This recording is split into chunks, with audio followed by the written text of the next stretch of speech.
Қазір облыстық прокуратурада тұрмыз. Жаңа видеоларды министрге таратқан.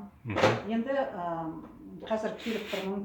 Прокуратура мені өтірік алдағаны үшін маған кеше Алибаев Талғат деген прокурордың орынбасары, Павлодар облысының прокурорының орынбасары мені қабылдап, осы тілдік келеңсіздер туралы, заң бұзушылықтар туралы барлығын біз жұмыс жүргіземіз деп уәде берген болатын.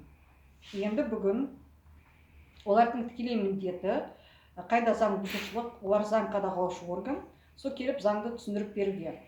Мен бағана 3 сағатта өткен шығар, мені кезекті рет смак деген дүкеннен мына қазақ тілінде сөйлеген үшін, қызмет тұтыну келген үшін дискриминацияландым.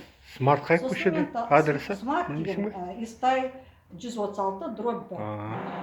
Осыдан 3 жыл бұрын мен осы нені жібергем. Осы нені мен видеолар жібергем. Дискриминация болған. Өкінішке орай менде жартысы түсті, сол толығымен дискриминация түскен жоқ. Дүкенде менде болған, маған қызмет көрсетушілер. Сосын мен басшыларына барғам. Ол басшылары да әйтеуір полиция маған шақыруға тура келді. Өйткені мен иттермен нетіп қуды олар. Мен қазақша сөйлегенім үшін. Ұзын сөздің қысқасы, енді қазір осыдан 1-2 жыл бұрын болатын. Сосын мен 1 жылдай ма, 2 жылдай мен келмей, содан кейін мен қайтадан, өйткені менің үйім жанында, қазір қайтадан келіп бастадым. Адам дұрысты бір келіншектер болатын, Европа пішіндес, олар маған қызмет көрсететін.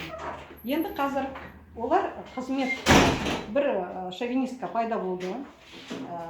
Мүмкін мына сатушы, мүмкін шовинистка емес. Енді басқалар, ол қазір мен әңгімемде айтам. Ұзын сөздің қысқасы, мен видеоға көп нәрсені түсіріп алдым. Сол видеоны мен тараттым, сіздер оны өздеріңіз көресіздер.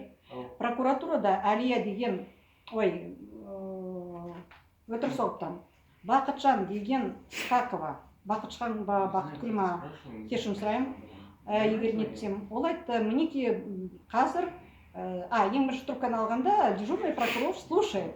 Яғни Алибаев түкірді қазақ тіліне. Прокуратура Павлодар облысының өңірінің Абдиханов бастаған түкірді мемлекеттік тілде. Ол өйткені маған айтқан, біз таңертең жұмыс жүргіземіз, біз ертең қызметкерлермен жұмыс жүргіземіз. Олар 30 жылда жүргізбеді ешқандай қызмет. Енді қазірде қызмет жүргізіп тұрған жоқ. Ұзын сөздің қысқасы, мінеки солай, мен енді талап етіп тұрмын прокурор түскенде. Не прокурордың өзі, не орынбасар Алибаев.